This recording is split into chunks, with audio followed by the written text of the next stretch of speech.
আমরা এখন চলে আসছি কোবা মসজিদের একদম পশ্চিম সাইডে, যেখানে সারি সারি খেজুর গাছ লাগানো হয়েছে দেখেন।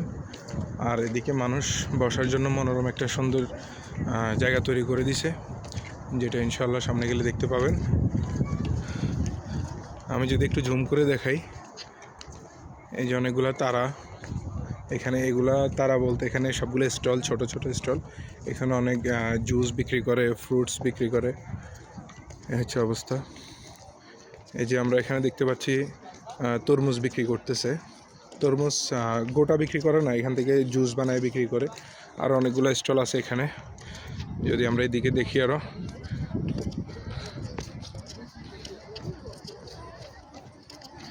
এখানে মূলত যারা আসে তারা ফ্যামিলি নিয়ে আসে, বেশিরভাগ সৌদিরা আসে ঘোরার জন্য। এ হচ্ছে পার্কের মতো। আর এদিক থেকে পশ্চিম সাইড থেকে কোবা মসজিদটা দেখতে এভাবে লাগে, এরকম লাগে। মনে হয় মিনারটার কাজ চলতেছে এখনো, কোনো সমস্যা হয়েছে মনে হয়, এই জন্য এটাতেই অবস্থা। খুবই সুন্দর একটা জায়গা। যারা সৌদি আরব আসবেন বা মদিনাতে আসবেন তারা অবশ্যই কোবা মসজিদ ঘুরে যাবেন, কারণ এটাও ইসলামের একটা স্মৃতি বিজড়িত জায়গা। সবার আসার দরকার আমি মনে করি।